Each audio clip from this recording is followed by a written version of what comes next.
Hi everyone, welcome back to healthy Hamesha. मैं हूं doctor Salim और आज इस वीडियो में मैं आपको बताने वाला हूं एक ऐसी चीज़ के बारे में जो कि आपकी बॉडी के अंदर नसों की कमज़ोरी को, नसों के अंदर ब्लॉकेज को, हड्डियों की कमज़ोरी को, जोड़ों के दर्द को और सभी तरह के वात दोषों को ठीक करने के लिए बहुत ही इफ़ेक्टिव चीज़ है। तो चलिए बिना किसी देरी के इस इंटरेस्टिंग वीडियो को शुरू करते हैं और जानते हैं इसके बारे में पूरी डिटेल से।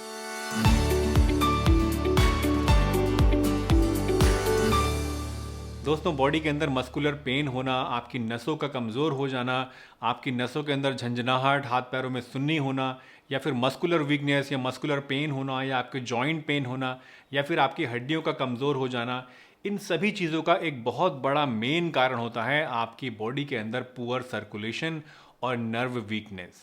अब आपकी बॉडी के अंदर ये प्रॉब्लम्स आती कैसे हैं, यानी आपका जो ब्लड सर्कुलेशन है वो कैसे ख़राब होता है और आपकी नसें कैसे कमज़ोर होती हैं। देखिए, आप समझ लीजिए कि हमारी जो लाइफस्टाइल है आज की, वो बहुत ही अलग तरह की है।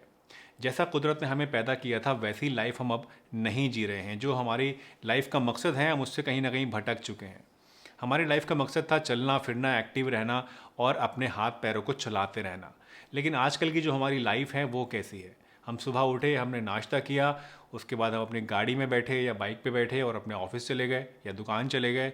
वहाँ पर हम सारा दिन बैठे रहते हैं। अगर आपका ऑफिस ऊपर है तो लिफ्ट है उसके लिए भी, वहाँ भी आपको चलने की ज़रूरत नहीं है।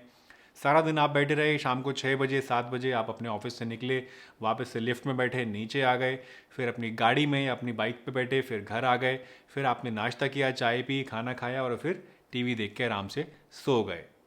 आप सोचिए एक बार कि इस पूरे दिन का जो आपका ये एक साइकिल है, इसमें आप कब चले फिरे, कब आपके हाथ पैरों ने फिजिकल वर्क किया, और सारा दिन जो आप स्ट्रेस में रहे वो अलग।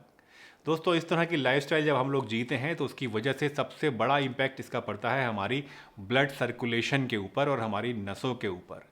इस तरह का सीडेंट्री लाइफस्टाइल जीने से आपकी नसों के अंदर कमज़ोरी आनी शुरू हो जाती है, आपकी हड्डियां कमज़ोर होने लगती हैं और आपका ब्लड सर्कुलेशन ख़राब होने लगता है।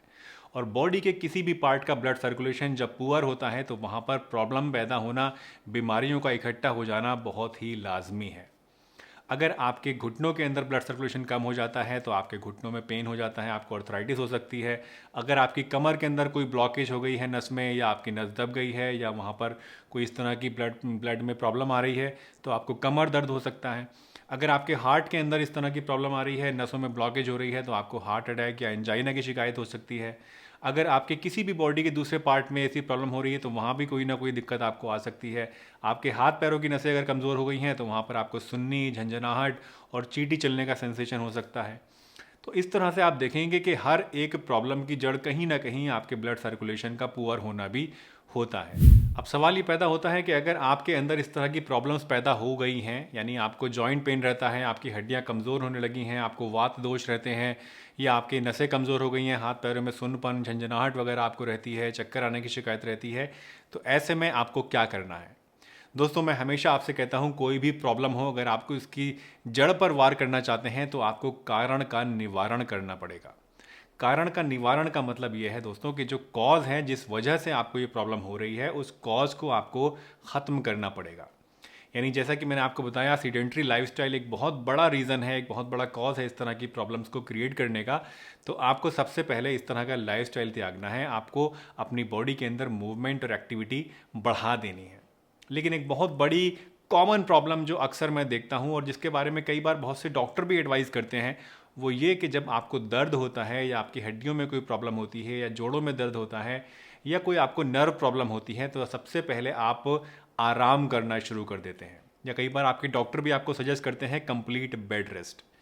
दोस्तों, रेस्ट कहीं ना कहीं थोड़ा बहुत आपके लिए ठीक है, लेकिन बिल्कुल कंप्लीट बेड रेस्ट पे आ जाना एक बहुत बड़ी गलती है जो अक्सर लोग करते हैं।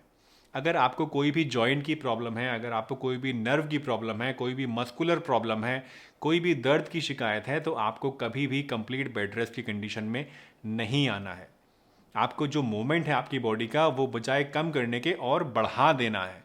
अगर आप अपनी बॉडी का मूवमेंट बढ़ा देंगे तो यकीन मानिए, आपकी जो नसों के अंदर कमज़ोरी आनी शुरू हो गई है ये कमज़ोरी आपकी दूर होनी शुरू हो जाएगी, आपकी मस्कुलर स्ट्रेंथ बढ़नी शुरू हो जाएगी और उस पार्ट का जहाँ पर भी आपको प्रॉब्लम है ब्लड सर्कुलेशन इंप्रूव होगा और आपकी जो प्रॉब्लम है वो जड़ से ठीक होनी शुरू हो जाएगी। दिन में 1 से 1.5 घंटा या आधा घंटा या जितना भी आपकी उस टाइम कैपेसिटी हो उसके हिसाब से आपको चलना है, वॉक करना है, स्विम करना है, साइकिलिंग करनी है, जो भी आप कर सकते हैं वो आपको करना है, लेकिन अपनी बॉडी को मूवमेंट में रखना है। इसके अलावा एक और चीज़ जो आपको वात दोष में बहुत ज़्यादा फ़ायदा कर सकती है, नसों की ब्लॉकेज को खोल सकती है और दर्द वगैरह की शिकायत में आपको आराम देती है, वो है कपालभाति। दोस्तों, कपालभाति एक तरह का योगा है जो कि बहुत ही ज़्यादा पॉपुलर है। बाबा रामदेव ने इसको बहुत ज़्यादा पॉपुलर ऑलरेडी कर दिया है, तो इसके बारे में आई एम श्योर आप जानते ही होंगे। अगर आप कपालभाति करते हैं दोस्तों, तो इससे आपकी बॉडी के अंदर एनर्जी का संचार होता है, आपकी बॉडी के अंदर जो इंटरनल हीलिंग पावर होती है वो बढ़ती है। कपालभाति करने से आपके खून के अंदर ऑक्सीजन भी ज़्यादा अच्छी मात्रा में जाता है, आपकी लंग कैपेसिटी भी बढ़ती है, आपकी जो बंद नसें हैं वो खुलनी शुरू हो जाती हैं और सबसे बड़ी चीज़ आपकी स्ट्रेस इससे रिलीव होती है। और ये सभी चीज़ें मिलके आपको इस तरह की प्रॉब्लम्स में बहुत ही ज़्यादा बेनिफिशियल होती हैं।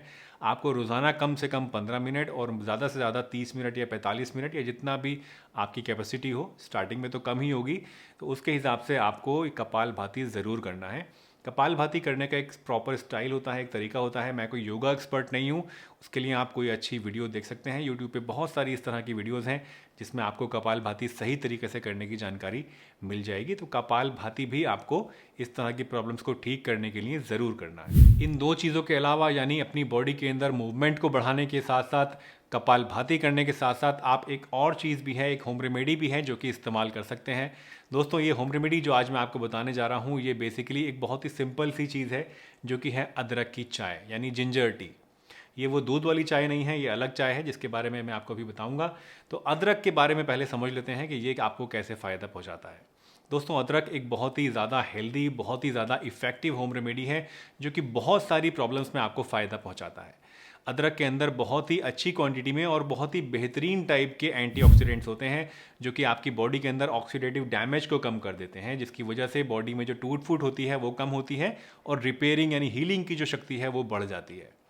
इसके साथ साथ अदरक के अंदर एक एक्टिव कंपाउंड होता है जिसको जिंजरोल बोलते हैं।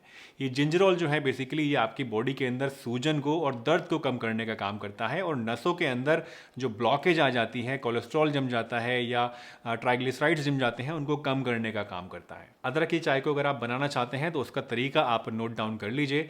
अदरक की चाय को बनाने के लिए आपको क्या करना है, आपको 2 कप पानी लेना है और इस 2 कप पानी में आपको 1 टीस्पून ग्रेटेड जिंजर मिलाना है। ग्रेटेड जिंजर यानी कसा हुआ अदरक। अदरक को आप कस लें, 1 चम्मच के बराबर ले लें और उसको इस पानी में डाल के आप उबालिए। इसको आपको इतनी देर तक उबालना है जब तक ये पानी आपका आधा ना रह जाए, यानी 2 कप की जगह 1 कप ना बचे। जब 1 कप पानी आपका बचे तो इसको आप छान लीजिए और गरम गरम चाय की तरह इसको आपको इस्तेमाल करना है। अगर आप चाहते हैं इसके अंदर कुछ हनी वगैरह मिलाना, अगर आप डायबिटिक नहीं हैं तो हनी मिला सकते हैं, तो उसके लिए आप थोड़ा सा ठंडा पहले इसको कर लें और जब ये हल्का गर्म रह जाए तब इसमें आप हनी मिला के इसको इस्तेमाल कर सकते हैं। अगर आप इस चाय की एफिकेसी और भी ज़्यादा बढ़ाना चाहते हैं दोस्तों, तो आप इसको उबालते समय इसमें एक छोटा टुकड़ा दालचीनी का भी डाल सकते हैं, या अगर आपके पास पिसी हुई है तो करीब 1/4 चम्मच दालचीनी भी आप इसमें डाल दीजिए और फिर देखिए आपके इसकी एफिकेसी कितनी ज़्यादा बढ़ जाती है। इसको आपको दिन में 2 टाइम इस्तेमाल करना है। एक टाइम आप ले लीजिए दोपहर का खाना खाने के आधा घंटे बाद या सुबह नाश्ता करने के आधा घंटे बाद, और एक टाइम आप ले लीजिए इसको रात को खाना खाने के आधा घंटे के बाद। 2 टाइम इसको आप लीजिए। सिर्फ 15 ही दिन में आपको काफ़ी ज़्यादा इफेक्टिव रिजल्ट्स इसके दिखने शुरू हो जाएंगे। आपके पेन में आपको रिलीव होना शुरू हो जाएगा। अगर हाथ पैरों में सुन्नी रहती है वो आपकी कम होनी शुरू हो जाएगी, और बाकी जो प्रॉब्लम्स जिनके बारे में हमने डिस्कस किया है, इन सभी के अंदर आपको काफ़ी ज़्यादा आराम दिखना शुरू हो जाएगा। दोस्तों, मुझे उम्मीद है आज की ये वीडियो आपको ज़रूर पसंद आई होगी। अगर वीडियो अच्छी लगी है तो इसे लाइक कीजिए, चैनल पर नए हैं तो चैनल को सब्सक्राइब कर लीजिए और सभी के साथ शेयर करिए ताकि सब लोग इससे फ़ायदा हासिल कर सकें। मैं डॉक्टर सलीम आपसे विदा लेता हूँ, फिर मिलूंगा इसी चैनल पर एक बहुत ही बढ़िया सी वीडियो के साथ। तब तक के लिए अपना बहुत ध्यान रखिए, हंसते रहिए, मुस्कुराते रहिए, रोज़ कुछ ना कुछ नया सीखते रहिए ताकि आप रह सकें हेल्दी हमेशा।